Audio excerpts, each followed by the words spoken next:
মেসির কোলে থাকা এক শিশু একদিন বড় হয়ে তার বিপক্ষে বিশ্বকাপ ফাইনাল খেলবে, এটা কেউ কি কখনো ভেবেছিল? 2026 ফিফা বিশ্বকাপ পৌঁছে গেছে মহারণের শেষ মঞ্চে।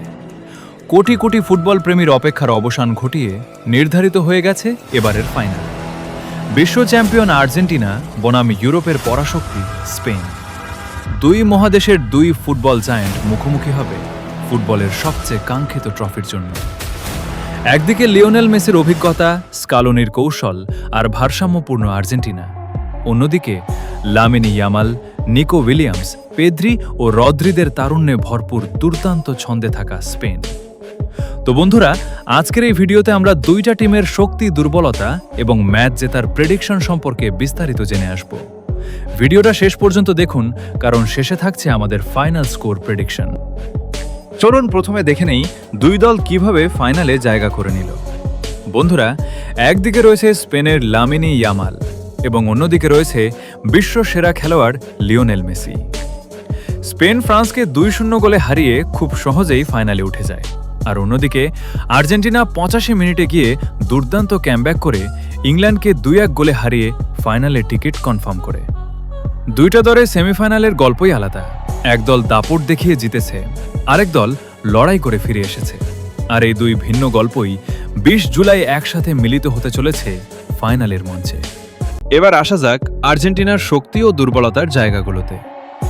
শক্তির জায়গা, লিওনেল মেসির অভিজ্ঞতা এবং বড় ম্যাচে পারফর্ম করার সক্ষমতা, এটা এখনও আর্জেন্টিনার সবচেয়ে বড় অস্ত্র।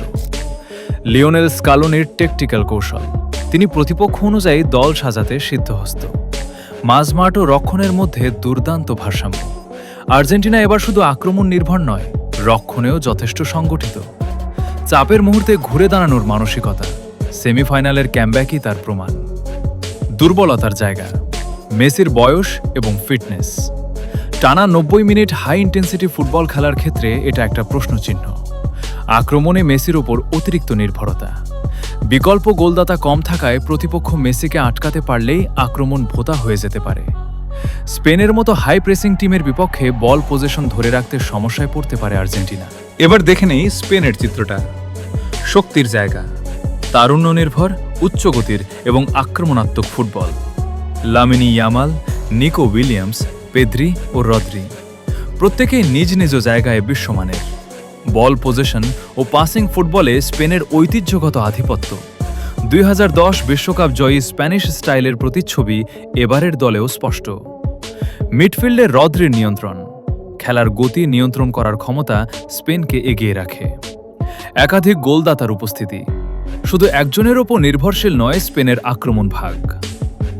দুর্বলতার জায়গা, তারুণ্যের কারণে ফাইনালের বিশাল চাপ সামলানোর অভিজ্ঞতার ঘাটতি থাকতে পারে। রক্ষণ ভাগে অভিজ্ঞ, বড় ম্যাচ খেলা খেলোয়াড়ের সংখ্যা তুলনামূলক কম। আর্জেন্টিনার মতো কাউন্টার অ্যাটাকিং দলের বিপক্ষে হাইলাইন ডিফেন্স ঝুঁকিপূর্ণ হয়ে উঠতে পারে।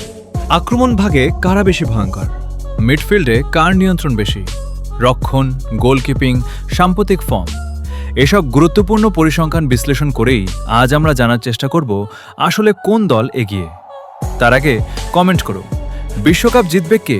তুমি মনে করো ইতিহাসের সেরা দুইটি দল ফাইনালে মুখোমুখি হতে দেখব আমরা।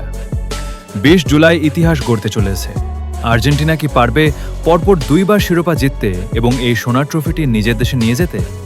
নাকি 2010 সালে বিশ্বকাপ জয়ী স্পেন দ্বিতীয়বারের মতো এই ট্রফিটি নিজের করে নেওয়ার সম্মান অর্জন করবে? বন্ধুরা, এবার আসি আমাদের মূল প্রেডিকশনে।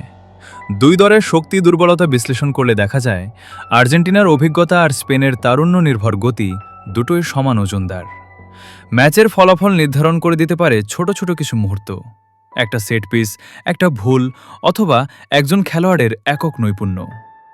আমাদের বিশ্লেষণ অনুযায়ী ম্যাচটা হতে পারে টান টান উত্তেজনার, নির্ধারিত সময়ে 1-1 অথবা 2-2 গোলের ড্র, এবং খেলা গড়াতে পারে অতিরিক্ত সময় বা টাই ব্রেকারে। তবে বন্ধুরা, ফুটবল অনিশ্চয়তার খেলা, এবং ফাইনালে অনেক সময় পরিসংখ্যান নয়, হৃদয়ের জোরই জয়ের নির্ধারক হয়ে দাঁড়ায়। তুমি যদি মনে করো আর্জেন্টিনা জিতবে, তাহলে চ্যানেলটাকে সাবস্ক্রাইব করো, আর যদি মনে করো স্পেন জিতবে, তাহলে লাইক দেও ভিডিওটাতে।